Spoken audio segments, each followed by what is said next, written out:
କେତେଗୁଡ଼ିଏ ମନପସନ୍ଦର ଖାଇବା ଭିତରୁ ଅନ୍ୟତମ ମୋ ଆଈର ହାତ ତିଆରି ପୋଇ ଚିଙ୍ଗୁଡ଼ି, ପୋଇ ଶୁଖୁଆ ବେସର, ପାଣିଆଖିଆ ମାଛ ତରକାରୀ। ମୁଁ ସ୍କୁଲରେ ପାଠ ପଢ଼ିବାଠୁ ଆରମ୍ଭ କରି ପାଠ ପଢ଼େଇବାକୁ ଯିବା ପର୍ଯ୍ୟନ୍ତ ଠିକ୍ ଦିନ 9ଟାରେ ଆଈ ରୋଷେଇ କରି ଗରମ ଗରମ ପରସି ଦେଉଥିଲା। ସ୍କୁଲ ଟାଇମ୍ ଲେଟ୍ ହେଇଯିବ ବୋଲି ତରତର ହେଇ ମୁଁ ଖାଇ ଦେଉଥିଲି। ହେଲେ ଆଜି ଲାଗେ ସେଇ ଟେଷ୍ଟ ଆଉ କେଉଁଠି ବି ମିଳୁନି। ଆଗରୁ ଏତେ ନାମୀ ଦାମୀ ମସଲା ପ୍ୟାକେଟ୍ ନଥିଲା, ହେଲେ ବି ସେଇ ଲୁଣ ହଳଦୀ ସୋରିଷ ବଟାରେ ମୋ ଆଈ ହାତ ତିଆରି ମାଛ ବେସର ହଉ କି ଆଳୁ ଭେଣ୍ଡି ତରକାରୀ କିମ୍ବା ଆଳୁ ବାଇଗଣ ତରକାରୀ ସତେ ଯେମିତି ଅମୃତ ପରି ଥିଲା।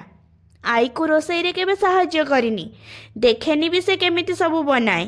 ହେଲେ ଆଜି ନିଜ ଉପରକୁ କଥା ଆସିଲେ ଗୁରୁଜନମାନଙ୍କୁ ପଚାରି ପଚାରି ମୁଁ ସିନା କାମ ଚଳେଇ ନେଉଛି, ହେଲେ ଆଈର ହାତ ତିଆରି କଲରା ପେଟିସ୍ କେତେ ପିଠା କ୍ଷୀରିକୁ ମୁଁ ଆଜି ବି ଝୁରି ହେଉଛି। ସେ ମାଳି ଦିନେ ନିଜ ବଗିଚାରେ ଫୁଲ ଫୁଟେଇଲା